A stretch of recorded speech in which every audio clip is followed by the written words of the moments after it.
시간 수요예배를 함께 드리는 모든 분들을 환영합니다. 우리 함께 전심으로 하나님을 예배함으로 예배를 통하여 주신 하나님 놀라운 은혜를 체험하시길 바랍니다. 이 시간 우리 함께 기쁨으로 우리 찬송하시겠습니다.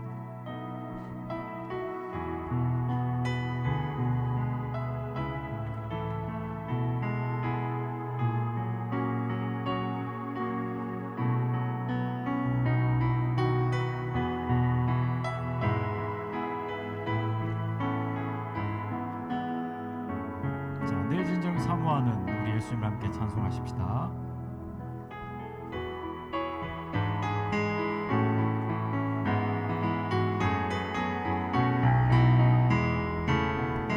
내 진정 사모하는 친구가 되시는 구주 예수님은 아름다워라.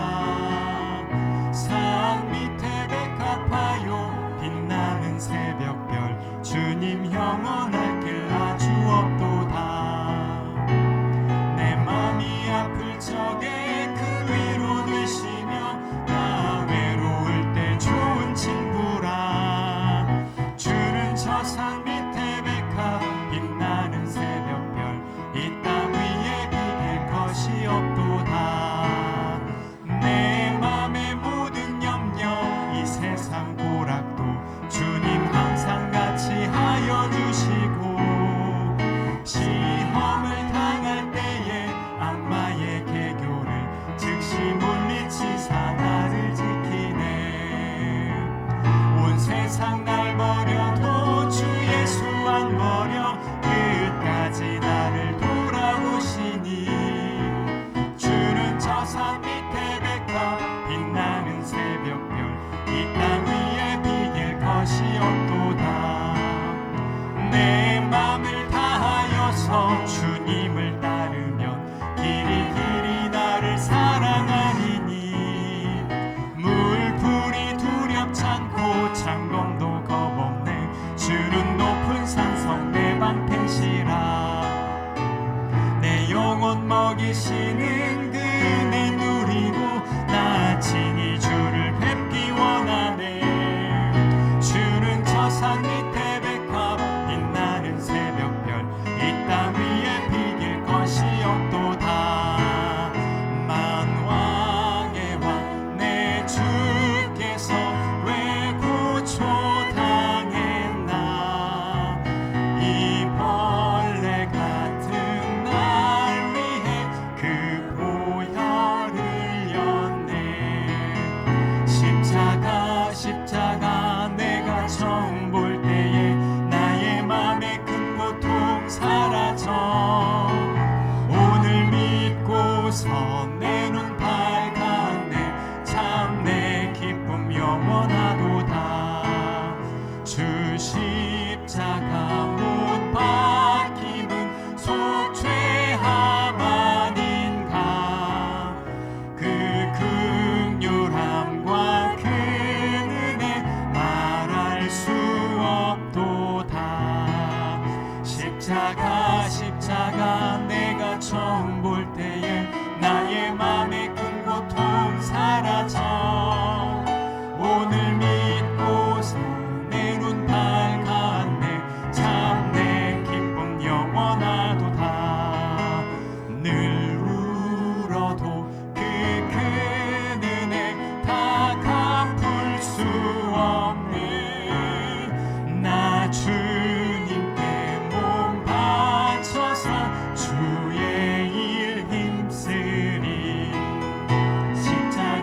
십자가 내가 처음 볼 때에 나의 맘의 큰 고통 사라져.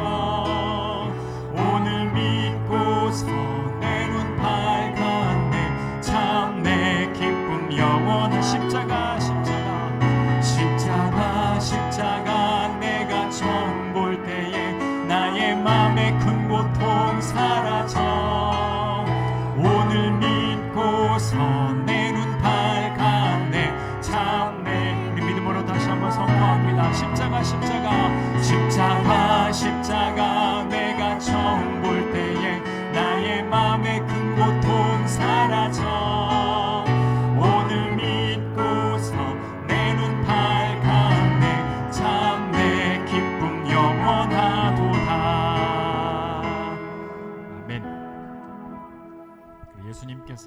십자가 은혜를 통하여 우리 삶의 모든 죄악의 저주를 끊으시고 하나님으로부터 내려오는 은혜의 통로를 완전히 열어주셨습니다. 우리는 그 은혜로 우리 사는 사람들입니다. 앞으로도 그 은혜 안에서, 오직 은혜 안에서 우리 사는 존재들인 것을 여러분 고백하십시다. 그 믿음 가지고 함께 우리 찬양하겠습니다.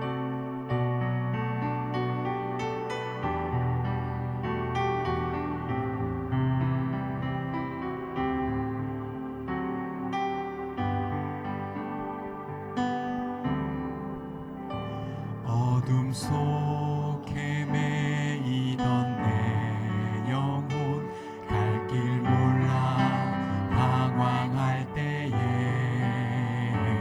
주의 십자가 영광의 그 빛이 나를 향해 비추어 주셨네. 주홍빛보다 더 붉은 내 죄 그리스도의 피로 씻기어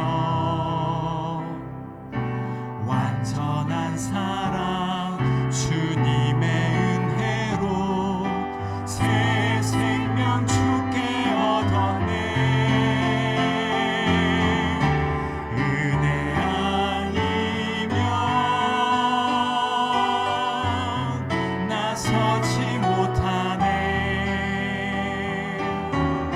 십자가의 그 사랑 능력 아니면 나서지 못하네. 은혜 아니면 나서지 못하네. 놀라운 사랑 그 은혜 아니면 나서지 못하네. 나의 노력과 의지가 아닌 오직 주님의 그 뜻 안에서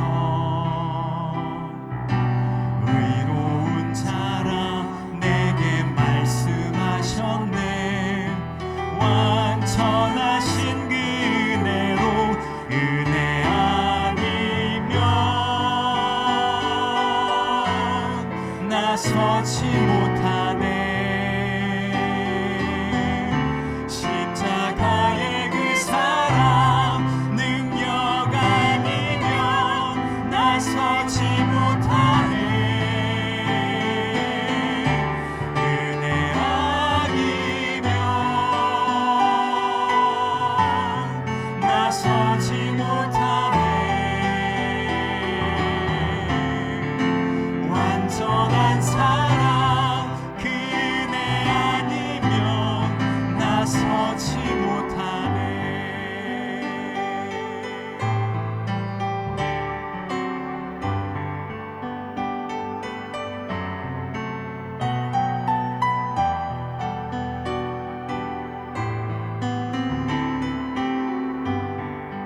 나의 노력과 의지가 아닌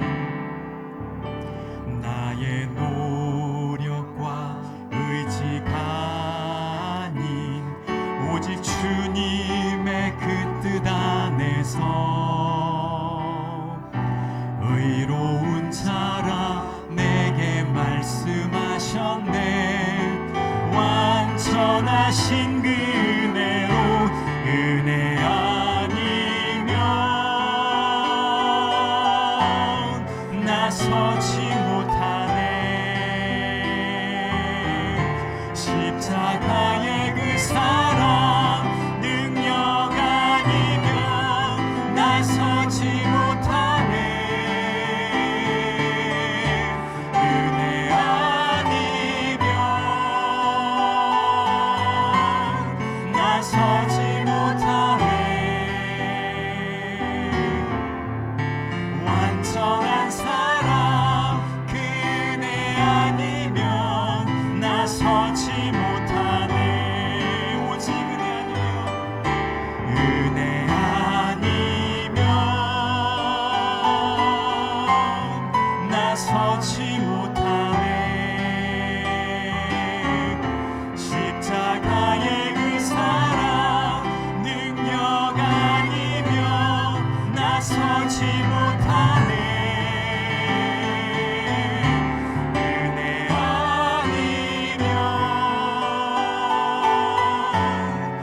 나서지 못하네.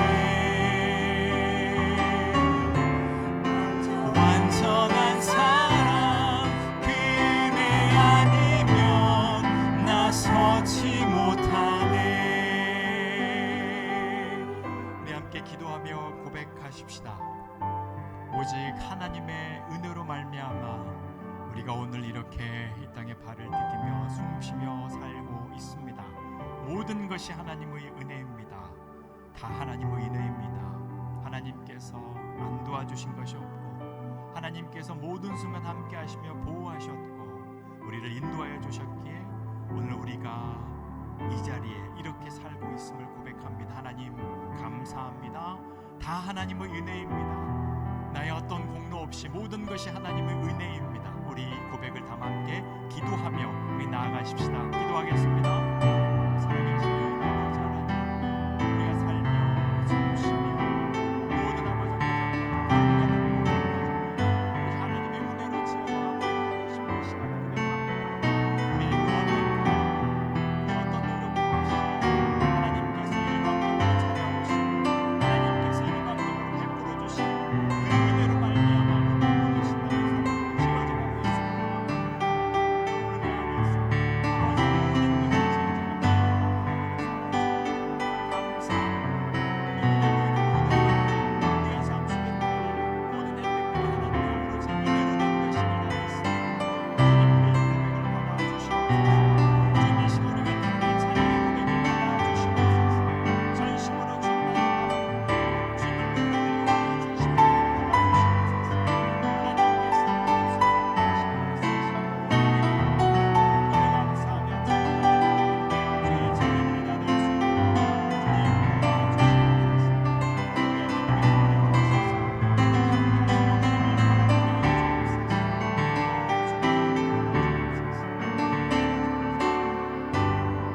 우리 시간 또 기도하십시다.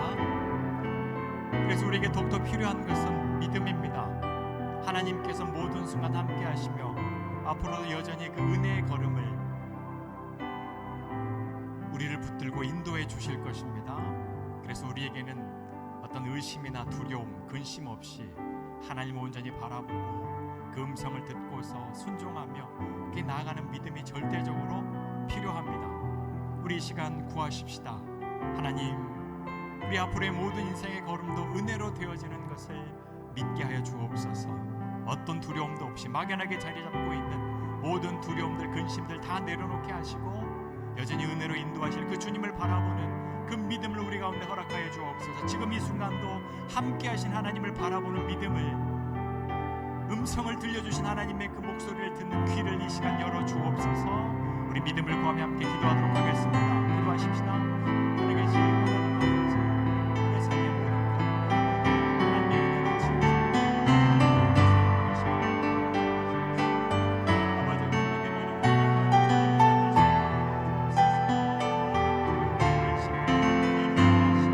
아버지, 그 아버지의 맡기며 살아가는 인생을 받을 수 있는 도와주옵소서. 어떤 일들을 살아가는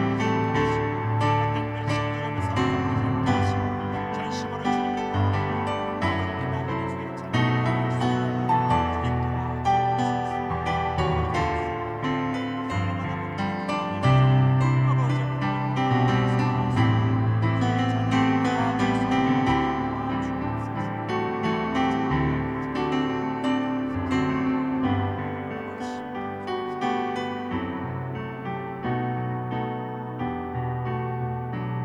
우리 마지막으로 기도하십시다.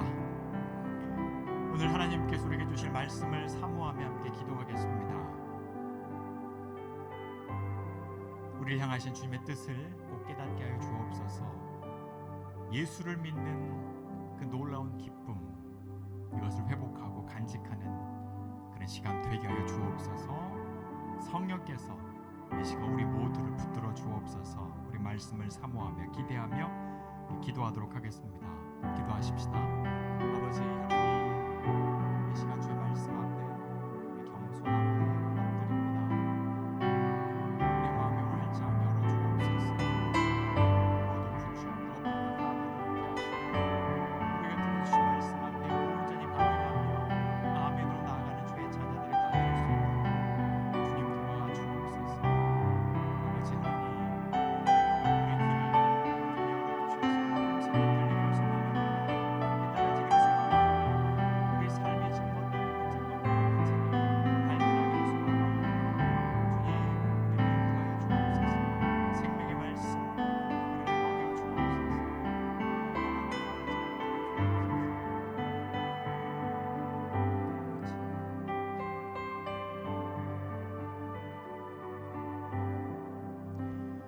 살아계신 하나님 아버지, 오늘도 하나님의 은혜의 길로 우리를 붙들어 주셔서 감사합니다.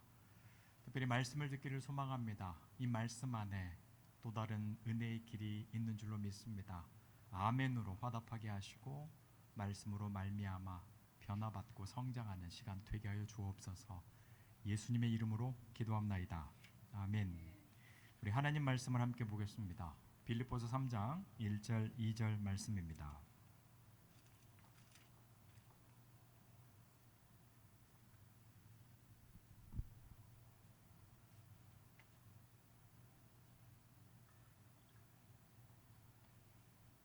빌립보서 3장 1절 2절 우리 한 목소리로 읽어 보겠습니다. 시작. 끝으로 나의 형제들아, 주 안에서 기뻐하라. 너희에게 같은 말을 쓰는 것이 내게는 수고로움이 없고 너희에게는 안전하니라. 개들을 삼가고 행악하는 자들을 삼가고 몸을 상해하는 일을 삼가라. 아멘. 이 시간 서로 은혜 받읍시다 하고 인사 나누시겠습니다. 은혜 받으십시다.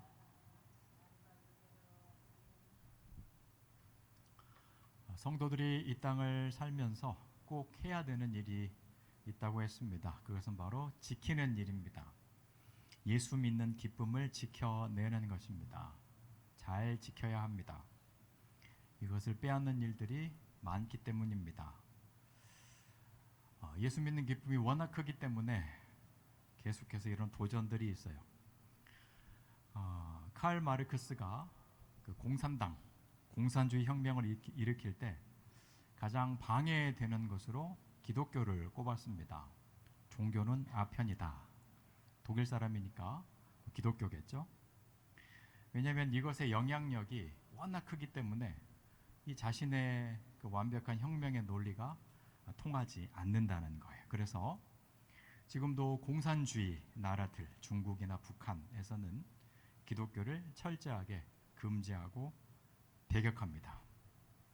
우리 신앙의 기쁨을 지켜내야 돼요. 너무나 강력하기 때문에. 그래서 이것을 빼앗기지 않도록 어느 누구도 빼앗지 못하도록 우리가 힘을 써야 하는 것입니다. 이 일을 위해서 바울 사도는 이제 2절 말씀에서 이제 기록을 하고 있어요. 2절 말씀에 개들을 삼가고 행악하는 자들을 삼가고 몸을 상해하는 일을 삼가라. 이 세 가지를 주의하면서 지키라 이렇게 말씀한 겁니다. 지난주에는 개들을 삼가라 제목으로 말씀을 전했고 이제 그 두 번째 시간입니다. 특별히 2절에 나타난 모든 이 말씀은 하나의 대상을 가리키고 있다라고 했습니다. 기억이 나십니까? 바로 율법주의자들입니다. 율법주의를 조심해라. 그러면 절대로 율법주의자는 되면 안 됩니다. 진짜로 정말 되면 안 돼요. 여러분의 신앙의 기쁨이 다 사라져 버릴 거예요. 조만간 이 부분을 정리를 해서 율법주의에 관한 특별한 설교를 하려고 준비하고 있습니다. 이게 살펴보면 우리 신앙에 얼마나 은밀하게 또 광범위하게 퍼져 있는지 몰라요. 아마 여러분들도 이게 율법주의일까 싶을 정도로 너무 현재 교회의 심각한 문제인 것 같습니다. 이제 오늘은 두 번째로 행악하는 자들을 삼가라 이 내용으로 말씀을 증거를 합니다. 2절 우리 다시 보면 첫 번째로 개들을 삼가고 두 번째 행악하는 자들을 삼가라.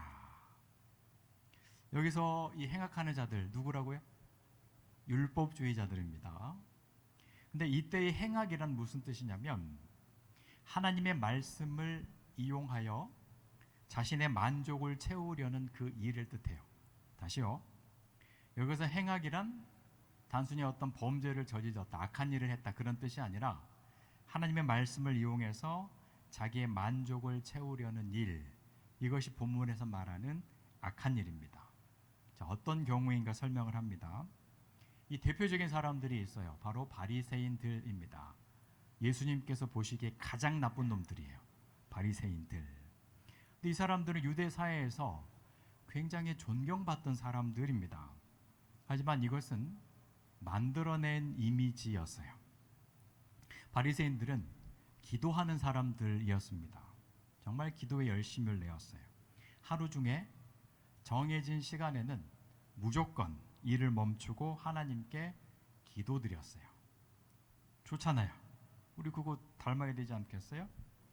그런데 이 사람들이 기도하는 그 모습에 문제가 있어요. 기도할 때는 일부러 사람들이 많이 모이는 곳으로 갑니다. 거기 가서 거룩한 표정, 또 거룩한 몸짓, 거룩한 목소리로 하늘을 향하여 기도하였습니다. 왜 그렇게 했을까요? 하나님께 기도하는 게 아니에요. 자기 이미지를 위해서, 그 기도라는 좋은 신앙의 요소를 통해서 자기를 높이고자 합니다. 자기의 거룩함을 인정받기 위해서 그런 모습을 보인 거예요. 예수님께서 너무 경멸하셨어요. 너희는 기도할 때 외식하는 자와 같이 하지 말라. 그들은 사람에게 보이려고 회당과 큰 거리 어귀에 서서 기도하기를 좋아하느니라. 내가 진실로 너희에게 이르노니 그들은 자기 상을 이미 받았느니라. 그 기도는 하나도 응답되지 않는다라고 말씀한 겁니다. 의미 없는 기도를 하고 있다는 거예요. 이런 걸 행악이라고 하는 겁니다. 두 번째로 바리새인들은 구제를 잘했던 사람들이에요. 근데 가난한 사람들을 도와주는 사람이에요. 얼마나 착해요. 좋은 사람들이잖아요. 우리도 그거 해야 됩니다. 근데 이들의 문제는 일부러 사람들이 모이는 곳에 가서 티나게 해야 돼요. 티가 안 난다? 그러면 절대로 아무것도 안 하는 사람들입니다. 마태복음 6장 2절에 그러므로 구제할 때에 외식하는 자가 사람에게서 영광을 받으려고 회당과 거리에서 하는 것 같이 너희 앞에 나팔을 불지 말라. 진실로 너희에게 이르노니 그들은 자기 상을 이미 받았느니라. 우리가 하나님의 자녀로서 구제하면 하나님께서 그걸 기뻐하시겠죠. 또 여러분들에게 좋은 은혜의 선물들을 내려주실 수도 있습니다. 하지만 바리새인들은 아무것도 없다는 거예요. 이미 자기 영광을 다 얻었다. 바리새인들은 금식도 열심히 했어요. 일주일에 2번씩 했어요. 일주일에 2번. 대단하잖아요. 근데 금식할 때면 누구든지 바리새인의 얼굴을 보면 이 양반 금식하고 있구나. 그건 알아요. 왜냐하면 세상에서 가장 배고픈 사람처럼 하고 다녔거든요. 머리를 풀어 헤치고 막 일부러 다크서클 막 내려오도록 막 힘없게 막. 마태복음 6장 16절에 금식할 때에 너희는 외식하는 자들과 같이 슬픈 기색을 보이지 말라. 그들은 금식하는 것을 사람에게 보이려고 얼굴을 흉하게 하느니라. 내가 진실로 너에게 이르노니 그들은 자기 상을 이미 받았느니라. 예수님께서는 행악을 바로 이런 이 모습, 이걸 행악이라고 하신 거예요. 자, 이것을 우리가 분별하기가 쉽지가 않습니다. 행악. 성경적인 의미는 뭐 도덕적인 그런 악함이 아니잖아요, 그죠? 착한 사람, 나쁜 사람 그게 아니라 하나님 말씀에 참된 의미를 쫓지 않고 하나님을, 신앙을, 또 말씀을 자신의 유익을 위해서 이용하면서 사는 것, 이것을 악한 일이다, 행악이다라고 정의를 내렸던 겁니다. 이걸 주의하셔야 돼요. 다른 사람에게 보이기 위해서 내가 뭔가를 한다. 자기 어떤 육체적인 목적을 위해서 신앙생활을 한다. 여러분, 예수 믿는 기쁨을 잃어버릴 거예요. 이건 확실합니다. 예수 믿는 기쁨이 없어요. 누가 알아주지 않으면 늘 섭섭해요. 섭섭성에 빠집니다. 자기 만족이 채워지지 않으면 실망할 거예요. 그냥 내가 하나님의 자녀인 것만으로 만족하지 못해요. 하나님께 예배드리는 지금 이 순간 자체가 얼마나 여러분 기쁩니까? 그죠? 이 자체로 만족하지 못해요. 나보다 다른 사람이 더 돋보이게 되면 시기와 질투로 막 몸부림칩니다. 이게 대표적인 부작용들이거든요. 신앙의 기쁨이 사라져 버리는 거예요.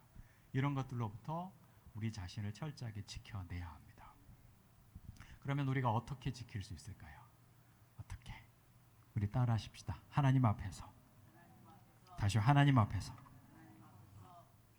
철저하게 하나님 앞에서의 신앙이 되도록 해야 돼요. 하나님 앞에서의 신앙. 제가 가장 사랑하는 책, 그리고 마르고 닳도록 읽고 또 읽은 책, 요즘도 읽고 있는 책, 오스 기니스의 소명이라는 책이 있거든요. 거기 이런 글귀가 있습니다. 우리의 유일한 청중은 하나님이시다. 하나님만 보고 나가라는 거예요. 우리는 의식적이든 무의식적이든 사람들의 인정과 찬사를 생각하면서 어떤 일들을 합니다. 그런데 그 중심을 하나님으로 바꾸라는 거예요. 하나님 한 분을 모시고 살면 여러분 그것으로 충분하지 않을까요? 그것으로 충분할 거예요. 그러면 우리의 모든 생의 여정을 마치고 하나님 앞에 서게 되는 날 가장 성공했다고 이렇게 인정받는 그런 인생이 될 줄로 확신합니다. 행악하는 자들을 삼가라. 그런 의미입니다. 자, 세 번째로 몸을 상해하는 일을 삼가라. 예수 믿는 기쁨을 지키기 위해서는 몸을 상해하는 일을 삼가라. 이렇게 이야기를 해요. 이건 무슨 뜻일까? 이와 비슷한 내용이 유교에도 있어요. 신체 발부는 수지 부모라. 부모에게선 받은 몸과 머리카락, 피부 등을 손상하지 말라. 그래서 조선시대 때는 남성이고 여성이고 머리카락을 안 잘랐잖아요. 그죠? 이게 그런 뜻일까요? 몸을 상하게 하지 말라? 하나님께서 주신 몸이니까 잘 관리해라, 그런 뜻일까요? 오늘날로 재해석을 해서 몸을 피곤하게 하지 말라, 몸에 문신하지 말라, 피어싱 하지 말라, 장기 기증이나 이식 등 하지 말라, 이걸 금지하는 내용일까요? 실제로 건강한 신학이 없는 종교 공동체에서는 실제로 그렇게 해석하고 이해하기도 합니다. 하지만 본문은 그런 의도가 절대 아니에요. 자, 이 말씀을 본문 그대로 이제 해석을 하면 살점을 떼어내는 일을 삼가라, 이런 뜻이에요. 살점을 떼는 일을 삼가라. 자, 그런데 2절의 모든 말씀이 누구를 가리킨다 그랬죠? 유대 율법주의자들을 가리킨다 그랬잖아요. 그러니까 유대 율법자들을 생각하면서 살점을 떼어내는 일을 생각하면 뭔지 딱 떠오르죠? 할례예요.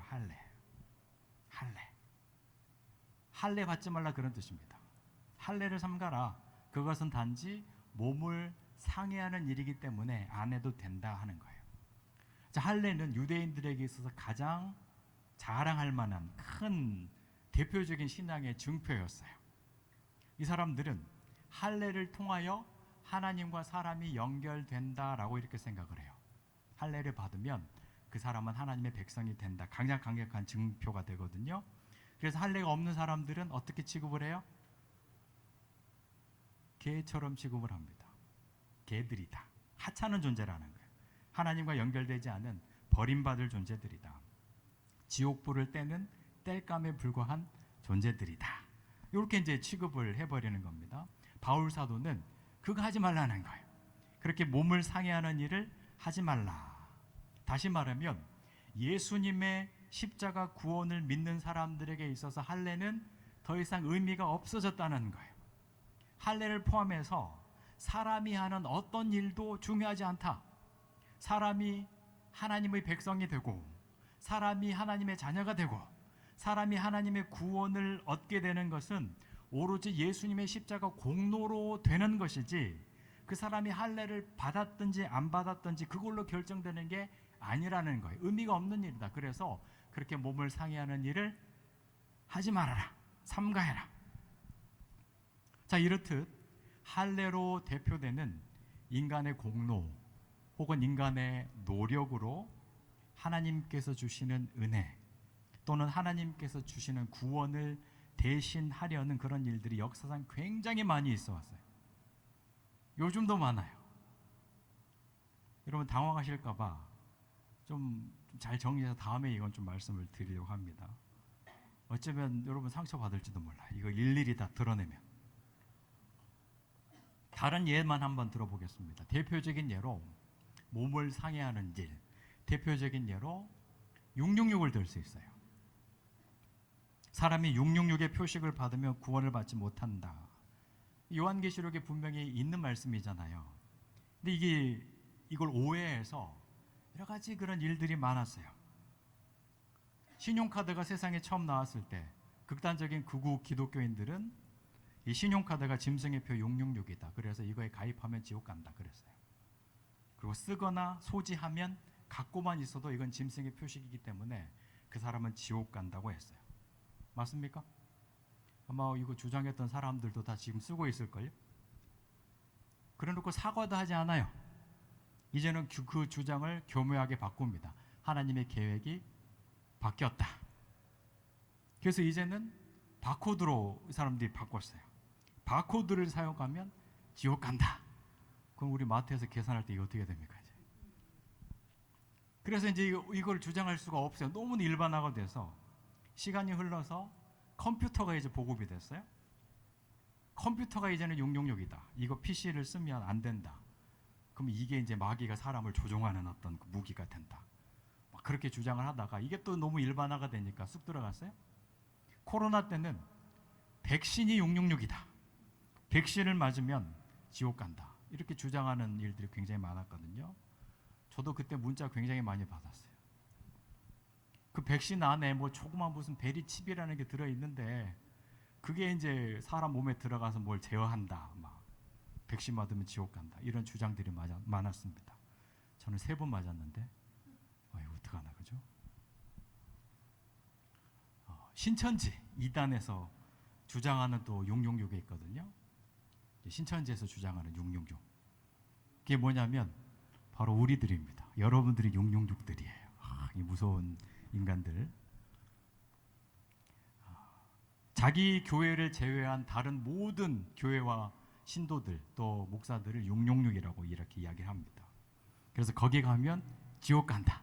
다른 데 가면 짐승의 표 666을 받는 거니까 딴 데 가면 안 된다. 뭐 이렇게 되는 거예요. 이렇게 이제 계속 이게 역사가 흐름에 따라서 바뀌어 왔거든요. 그럼 이제 또 하나 새로운 거 나올 때가 됐다 그죠? 나올 때가 됐어요. 제가 예상하기로 아마 둘 중에 하나일 것 같아요. 하나는 요즘 AI가 굉장히 발달하고 있는데 초지능, 슈퍼 인텔리전스 AI가 나오면 아마 그걸 뭐라고 좀 이렇게 연관짓지 않을까. 아니면 새로운 화폐 시스템이 이제 이렇게 지금 개발되고 있는데 이게 새로운 666으로 떠오를 가능성이 높습니다. 두고 보십시오. 이게 어떻게 될지. 아마 카톡으로 이제 그때 되면 막 돌아다닐 거예요. 또 막 우리를 불안하게 만들 겁니다. 그런데 할례와 마찬가지로 사람의 구원은 인간의 어떠함에 있지 않아요. 그것과 상관없이 구원은 일어납니다. 유대인들의 개념에 있어서 할례를 받지 않는 사람이 구원을 받는다. 이건 있을 수 없어요. 상상도 못할 일입니다. 그러나 하나님은 하셨잖아요. 예수 그리스도 독생자를 이 땅에 보내심으로 그분을 통하여 할례를 받든지 안 받든지 모든 사람을 믿는 모든 사람을 주권적으로 구원을 해내셨어요. 할례와 관계없이. 그래서 주 예수를 믿으라. 그리하면 너와 내 집이 구원을 받으리라. 이 진리의 말씀은 영원합니다. 아멘입니까? 주 예수를 믿으라. 그러면 구원 받는다고 하셨어요. 사람의 어떠함에 구원이 갈리지 않는다는 거예요. 백신 맞아도 천국 갑니다. 그래 저는 3번 맞았지만 갈 수 있어요. 아무 연관이 없어요. 구원의 공로는 오직 예수 그리스도께 있습니다. 백신이 셉니까? 예수님의 힘이 셉니까? 예수님의 100만 배는 세잖아요. 겁먹지 마세요. 근데 아마 몇 년 내에 이 설교 아마 여러분 앞에 또 하게 될 것 같아요.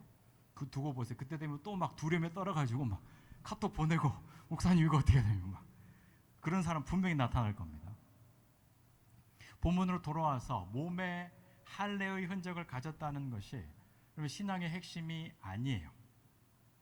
하나님께서 할례를 받으라라고 명하신 데에는 다른 의미가 있어요. 3가지의 의미로만 정리해서 말씀을 드리면 먼저는 마음의 할례입니다. 하나님께서 할례라는 율법을 주실 때 이것으로 어떤 증표가 되었다 그런 뜻이 아니라 마음의 할례를 위해서 주신 거예요. 무슨 뜻이냐면 구약 시대 때 할례를 받으면 약 한 2주 정도를 고통에 시달렸다고 해요. 그때는 뭐 타이레론 뭐 이런 거 없잖아요. 진통제 없고 마취제 없고 그냥 생사를 그냥 잘라버린 거니까 그 더운 지방에서 2주 동안 막 고통에 시달리는 겁니다. 그 시간을 보내면서 어떻게 하라? 할례를 하라. 네가 어떤 존재인지, 너의 창조자가 누구인지, 너의 구원자가 누구인지를 그 2주의 시간 동안 너의 마음에 분명히 세우라, 새기라. 이런 의도로 할례를 세우신 거예요. 두 번째가 입술의 할례입니다. 다른 말씀을 보면 마음뿐만이 아니라 입술의 할례를 받으라고 말하거든요. 마음의 할례를 받은 결과로 나타나는 중요한 행위 중에 하나는 입술이 통제되고 다스려지는 거예요. 세 번째는 귀의 할례입니다. 하나님 앞에서 마음의 할례를 받은 이후에 나타나는 가장 중요한 현상 중에 하나가 뭡니까? 주의 말씀을 사랑하는 거예요. 그전에는 내 뜻대로 내가 원하는 대로 살았다고 한다면 이제 마음의 할례를 받으면 하나님의 뜻이 더 중요해지잖아요. 귀를 열고 사는 거예요. 겸손하게 하나님의 말씀을 간절히 구하는 삶이 된다는 거예요. 그거 하라는 겁니다. 그래서 성경이 말하는 할례는 몸에서 살점 하나를 떼어내는 것이 아닙니다. 진정 새로운 마음을 갖고 그 새로운 마음의 생김표가 입술을 통해 나타나고 귀로서 말씀을 진정으로 들음을 통해서 드러나야 진짜 할례의 표가 되는 거예요. 그것이 구원의 가장 강력한 증거가 되는 거예요. 그것 없이 그냥 살점만 떼어냈다고 해서 그거 자랑하면서 스스로 안심하면 안 된다는 겁니다. 어떤 교회에 다니고 있는가, 어떤 평판이 좋은 교회에 다니고 있는가, 그걸 붙들고 자신의 신앙을 평가하시면 안 돼요. 외적으로 뭐 시설이 좋은 교회, 시스템이 잘 되어 있는 교회, 그것이 자신의 영적인 건강함을 절대로 보장해 주지 못합니다. 어떤 유명한 사람의 설교를 내가 듣고 있는가, 그것으로 안심하시면 절대로 안 돼요. 말씀을 듣고서 감동하고, 어떤 설교자는 뭐 굉장히 재밌는 분도 계시잖아요. 그걸 들었다고 안심하지 마세요. 마음의 진짜 할례를 받고 예전에 어떤 새로운 마음이 생기고 그 새로운 마음이 생긴 표가 입술과 귀를 통해, 손을 통해, 발을 통해 드러나야 진짜 기독교 신앙인이 되는 것입니다.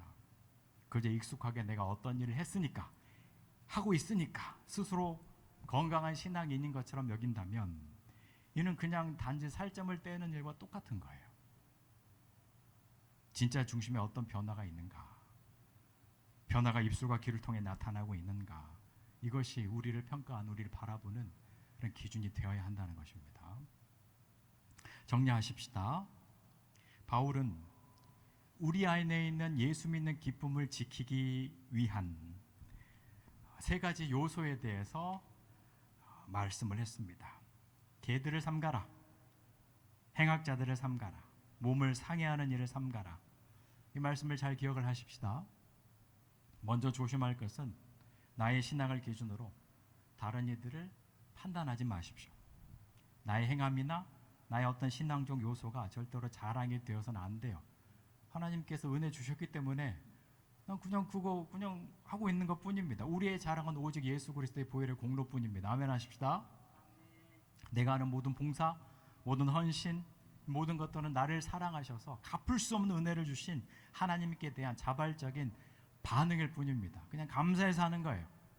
누가 알아주지 않아도 그냥 하나님께서 보고 계시기에 그냥 감사합니다 하는 겁니다. 또 행악자들을 삼가해야 합니다. 성경에서 말하는 행악, 아까 말씀을 드렸죠. 말씀을 이용해서 자신을 높이는 거예요. 나의 신앙을 통해서 인정받고 높임받고 그 반대가 되면 섭섭하고, 이것이 행악이라고 하셨어요. 우리에게 중요한 것은 나의 높임이 아니라 오직 하나님께 영광이에요. 솔리 데오 글로리아. 오직 하나님, 나의 신앙함을 통해서 하나님께서 영광 받는 것, 이것이 우리의 최고의 목적입니다. 나는 죽더라도 우리 주님은 높아지는 것, 이것을 추구하는 것이 여러분 참된 신앙의 징표입니다. 여러분, 알아주지 않는다고 해서 너무 섭섭해하지 마세요. 하나님은 다 알고 계십니다. 아멘입니까? 하나님은 다 보고 계셔, 다 알고 계십니다. 인정하실 거예요. 그러면 신앙 좋은 연예인들이나 스포츠 선수들이 공개적인 방송에서 막 이런 고백하잖아요. 모든 영광을 하나님께 올려드립니다. 정말 용기 있고 멋진 고백이거든요. 아마 우리 하기 쉽지 않을 것 같아요. 우리도 당당하게 그런 고백을 하며 사시기를 진심으로 축복합니다. 마지막으로 몸을 상해하는 일을 삼가라. 사람의 외적 행위로서 구원을 얻을 수 없습니다. 사람의 어떤 외적 행위로서 하나님의 은혜를 끌어내릴 수 없어요. 사람의 어떤 힘에 의해서 흔들리는 하나님이라면 저는 그 하나님 믿지 않을 것 같아요. 하나님은 사람과 관계없이 주권적으로 역사하십니다.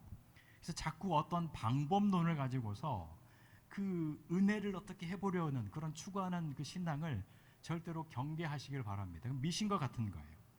무슨 뭐 특별 무슨 작정 무슨 대망 이렇게 시작하는 것을 주의하십시다. 인간의 공로는 없어요. 그런 이유 때문에 종교 개혁자들은 이 카톨릭의 절기였던 이 사순절을 금지시킨 거예요. 신앙인들은 모든 전 생애에 걸쳐서 예수님의 십자가를 묵상하고 기도하고 예배하는 것이지, 그 기간 동안 무슨 금식하고 금욕하고 어떤 행동을 하면 그 공로가 쌓이고, 그건 잘못된 거예요. 오직 예수님을 통한 구원입니다. 예수님을 믿는 믿음을 통한 구원인 거예요. 행동으로 획득하는 것이 아닌 거예요. 사람의 행위가 앞서는 신앙이 된다면 여러분 그것에 비례해서 예수 믿는 기쁨이 사라질 거예요. 자기 자랑만 커지고 주의 공로는 작아지게 될 것입니다. 자, 우리 말씀을 생각하면서 함께 우리 기도하십시다. 우리 신앙의 5가지 핵심 주일날 말씀을 드린 바가 있어요. 오직 믿음, 오직 말씀, 오직 은혜, 오직 하나님께 영광, 오직 예수 그리스도. 결국 우리 신앙의 중심은 오직 하나님께 있습니다. 사람을 지칭하는 것이 단 하나도 없어요. 우리 하나님의 식대로 하나님께서 원하시는 것을 늘 헤아려서 신앙하는 우리가 되게 하여 주옵소서. 결국 신앙하는 데 있어서 나타나는 2가지 표제는요, 감사와 겸손입니다. 결국 2 기둥만 남아요. 그저 감사, 그저 겸손입니다.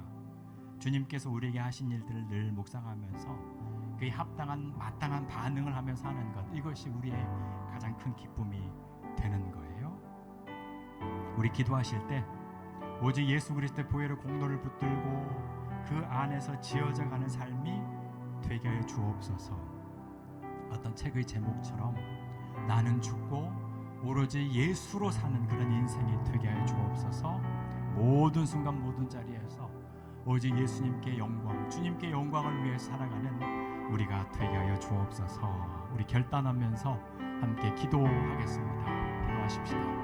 살아계신 하나님 아버지, 오늘 우리에게 은혜라고 하는 이 개념이 무엇인지 다시 한번 회복하여 주옵소서. 우리가 자랑하고 있는 우리가 공부를 삼고 있는 사실 예수님을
살아계신 하나님 아버지, 우리가 하나님의 자녀가 되었다는 이 위대한 소식,